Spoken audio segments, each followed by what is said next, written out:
Okay, so step 4 is doing time the right way. And I really consider this the most important element of my prison consulting strategy. And this is something that no other prison consulting firm covers. So I really think that they're doing a disservice by not going into this.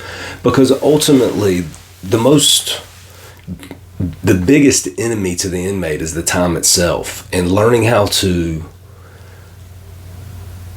be proactive towards mental, physical, and spiritual health while you're in custody is very important. The techniques that I discuss here basically helped me survive 23 years and gave me the ability to leave prison in what I believe at least is an intact mental state.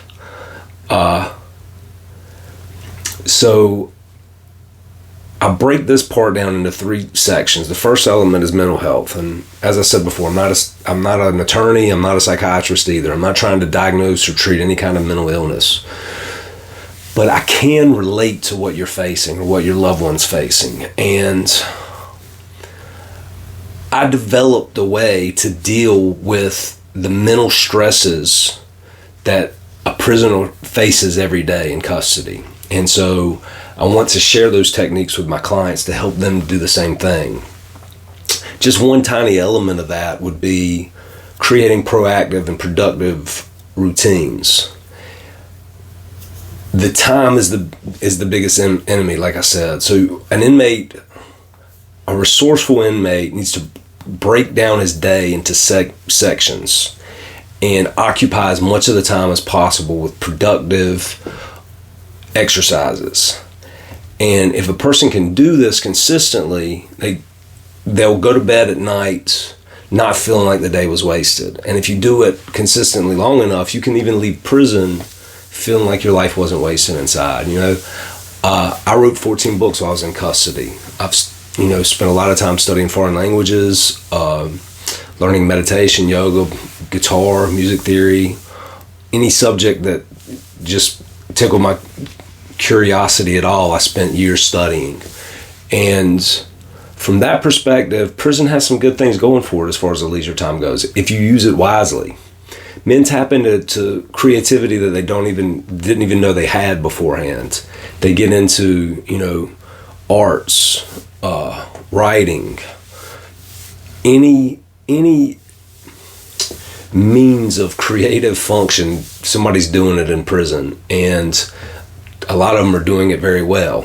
So this is the first element. The second element is about physical health. I'm not a medical doctor. I'm not trying to treat or diagnose any illnesses with this.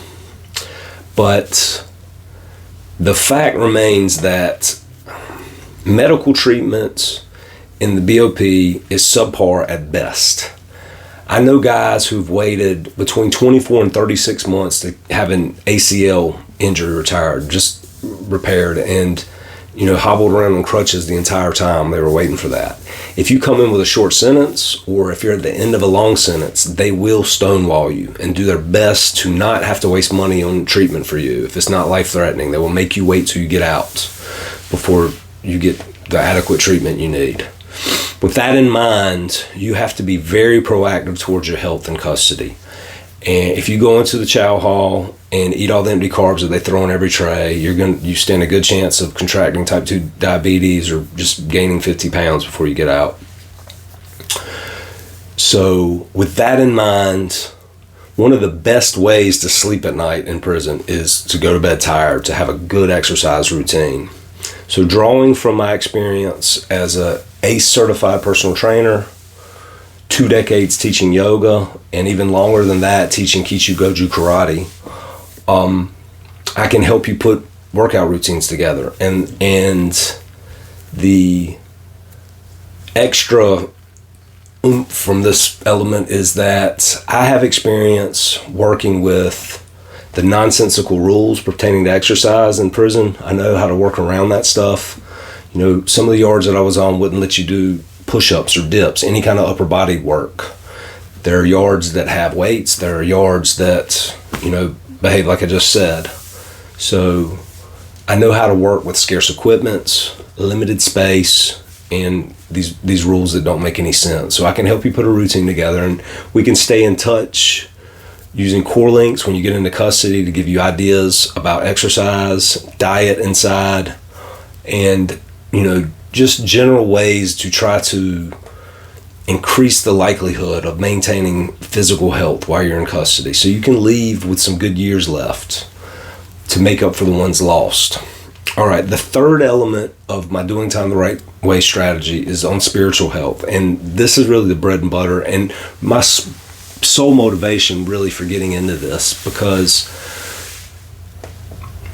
I believe that the most important skill I picked up while I was in custody was meditation. About a year into my sentence, someone introduced me to yoga, and it helped me sleep at night, helped me process the negative emotions that I was facing at the time. When I first started, I was a 23-year-old convict with stomach ulcers, feeling like my life was over.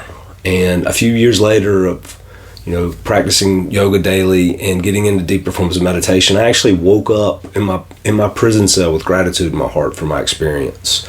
And after years of that, getting out, I look back on my prison experience now with equal amounts of gratitude and regret. And that's saying something, because when I first got locked up, the only thing that kept me from killing myself was not wanting to put my family through more pain than I already had. So that transition, I credit to my yoga and meditation practice. And I believe in it so much that I offer this element for free. This is what the ebook is. A Meaningful Life Requires Meaningful Effort. And if you want to check it out or vet me further, download it. I understand that, some of my clients have zero interest in this type of thing. Maybe you've tried it and just don't think it's for you, or you just don't want to face potential ridicule from other inmates by doing something like this in prison. So I understand.